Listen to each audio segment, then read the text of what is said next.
A história da Ford Motor Company com o Brasil é muito antiga, vai muito antes daquele anúncio que foi feito ano passado de que a empresa ia tirar suas indústrias aqui do Brasil, ia retirar toda a sua produção do Brasil.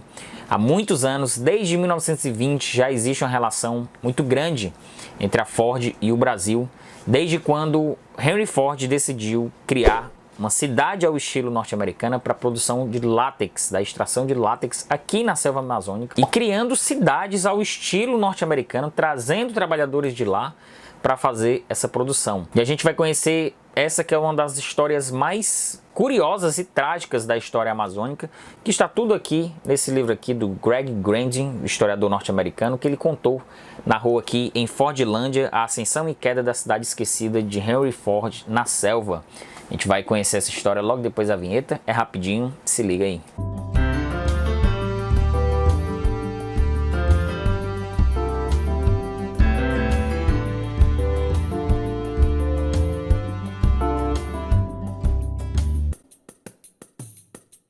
Bom, se você chegou até aqui, eu vou pedindo para você se inscrever e conhecer o Seleção Literária. Você estando inscrito, você recebe as novidades e conhece todo o nosso conteúdo aqui, que a gente lança 2 vezes por semana. Além disso, aqui no box de inscrição tem um grupo no Telegram, tem todas as informações das nossas leituras conjuntas que nós estamos fazendo esse ano.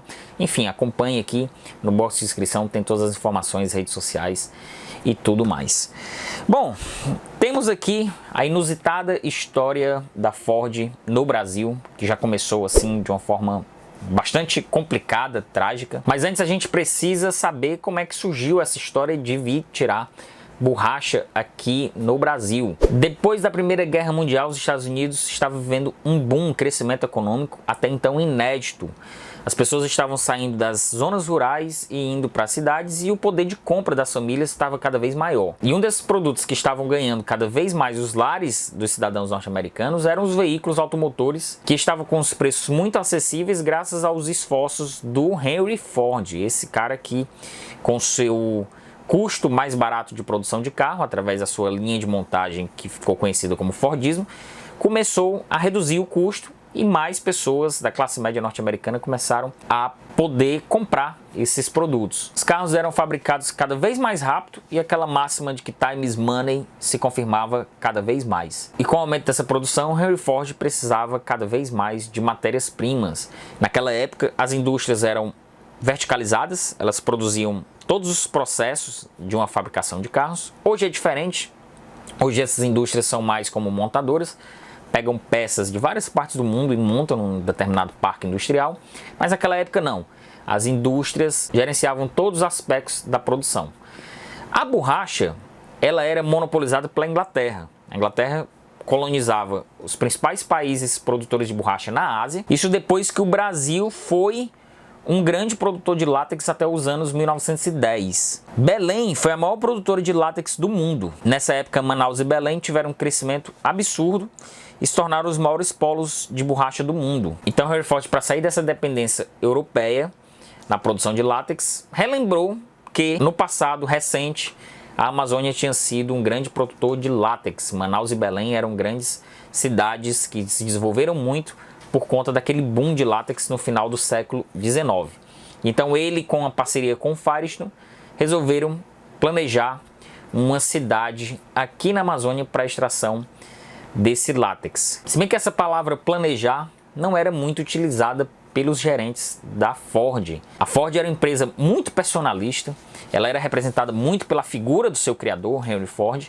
Então, tinha muito de um estilo Henry Ford também nos seus gerentes. A Ford tinha uma filosofia de que é melhor começar a fazer do que perder tempo planejando. E isso custou caro no início dessa empreitada aqui na Amazônia. Isso logo no comecinho, desde a escolha da cidade, Belterra, no Pará, passando por negociações políticas um tanto quanto duvidosas de governadores e deputados e pessoas ligadas à região, tentando tirar proveito, e a Ford se utilizando desse, vamos dizer, jeitinho brasileiro de abrir as portas da nossa cidade, das nossas riquezas, para os estrangeiros. A Ford impôs uma série de condições para a formatação da lei que permitia a criação da cidade aqui no Brasil. Para vocês terem uma ideia, tem uma lista gigantesca aqui na página 116 com todas as vantagens, com todas as imposições que a Ford determinou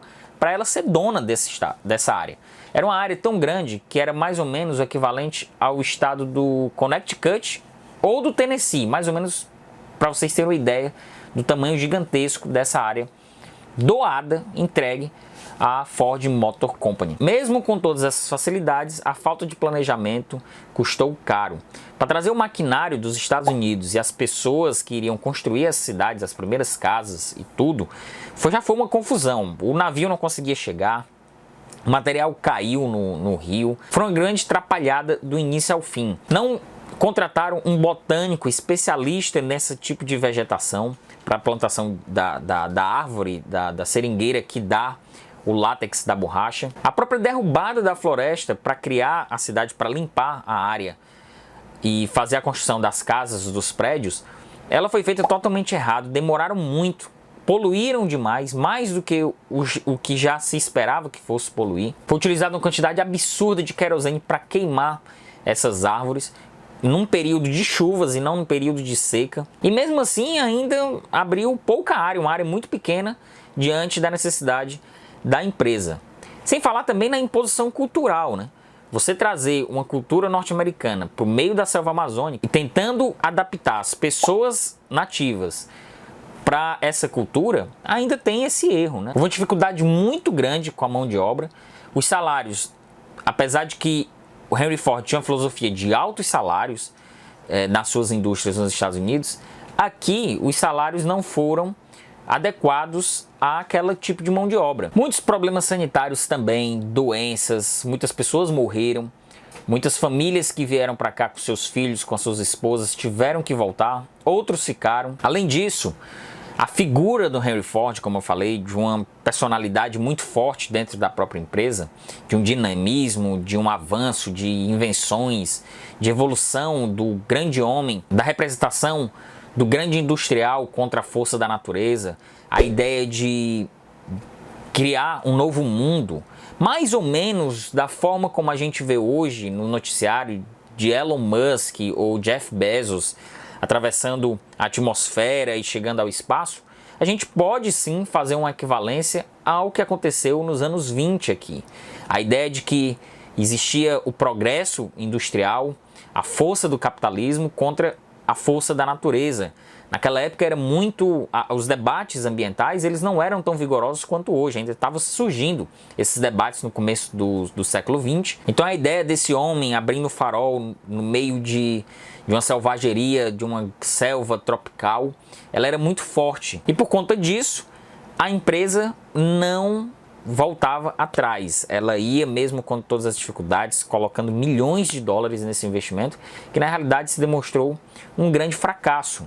Nunca gerou a produção de látex que a Ford planejava. Os custos aumentaram bastante.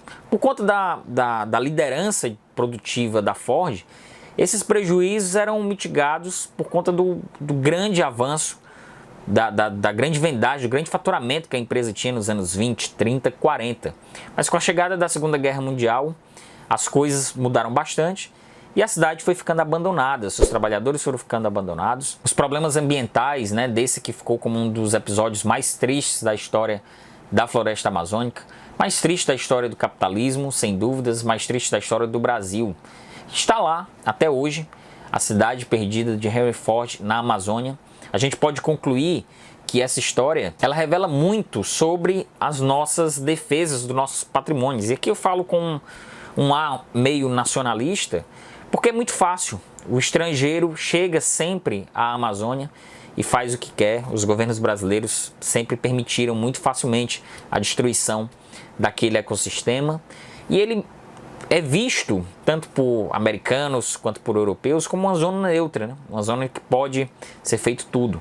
E eu até entendo também, porque a gente nunca preservou a Amazônia como um verdadeiro patrimônio nacional. Mas a história que está relatada nesse livro, ela me revela justamente isso. Ela me abriu a mente para essas figuras, esses grandes empresários, personalistas como Steve Jobs, Elon Musk, que eu citei, Jeff Bezos, atravessando o universo em busca de novas terras, em prol do desenvolvimento humano. Isso me pareceu muito quando eu li esse livro do Greg Grandin. Claro, aqui eu fiz só um panorama geral, maiores detalhes você vai encontrar na leitura desse livro, que é um grande livro, muito bom e bastante revelador sobre a nossa história, sobre o Brasil, sobre essa selvageria capitalista em torno de tudo, né? Uma vez o Ferreira Goulart disse que o capitalismo ele suga até a carótida, ele suga tudo do cérebro, e esse é um exemplo bem típico de como o ser humano ele não impõe limites a nada. Ele vai contra tudo e contra todos, independente de qualquer debate mais amplo que a gente possa ter.